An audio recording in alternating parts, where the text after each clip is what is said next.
This is your boy Shafferspeeks, man. Let's get right into it. The Flash, Season 6, Episode 6, License to Elongate. Now, in this episode, things get on a switcheroo here. It gets a lot lighter, a lot funnier. Shout out to Danielle Panabaker for directing her very first episode of The Flash. She did a great job, in my opinion. We get a very James Bond, Casino Royale kind of episode tonight.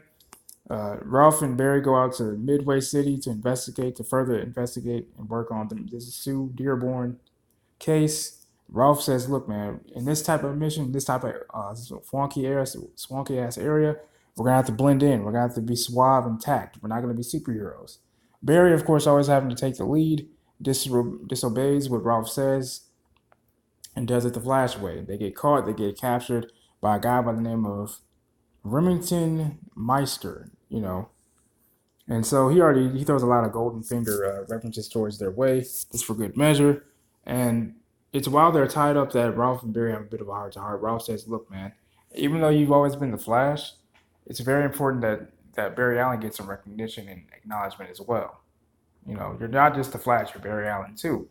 In a very golden finger and Casino Royale James Bond kind of way, Ralph actually gets them free, literally laser pointing his finger, getting them free, and it started to kick some ass. Now Barry follows Ralph's lead because Meister has this idea where he wants to sell off and auction off this high beam fire missiles directed towards Central City. They have to stop that. Now it's very funny in my opinion in this very episode. Barry pretends to be drunk, stumbles on stage and knocks the missile about the way and thwarting Meister's plans. Later on in Central City, Joe and Ralph feel fast one on Barry because the Flash is supposed to present Elongated Man to the city, things of that nature. And Barry Allen is acknowledged as doing a lot of work as a CSI for many years. Like I said, Barry Allen is just as important as the Flash, if not more. But then also, we get a little bit more stuff going on with the characters. But Cecile, she's helping Chester, get back into his way of life, especially his love life. Natalie doesn't like Chester the way he is, and he's completely fine with that. But then he also pointed out that, look, man, you being a DA, Cecile, completely contradicted what it really meant. Basically be a DA. You should be a metahuman defense attorney, and that's what she ended up becoming. So she basically helping Chester, which is my point in full circle, helping Chester helped Cecile realize that her being a metahuman DA was actually the right calling card for her after all.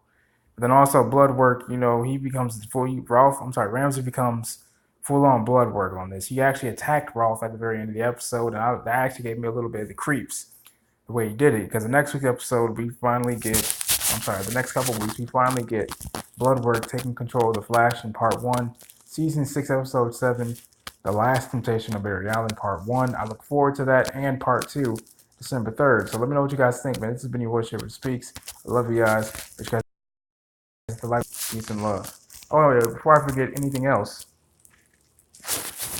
a lot of stuff happens as well. Allegra and Nash actually breach their way into the Marnuvo, which is the Monitor's little secret hideaway, the Anti-Monitor's hideaway. And Nash believes that Marnuvo, the Monitor, is nothing but an evil person who just wants to spread fear from universe to universe and nothing else. He also slipped, Allegra, the big elephant in the room, that Barry Allen is the Flash. Nash and Allegra are actually related, which I thought was pretty shocking. And there you go. But there you guys have it, man, for tonight's episode. This has been your boy Shafferspeeks. I love you guys. Hit the like button, hit the subscribe button. Peace and love.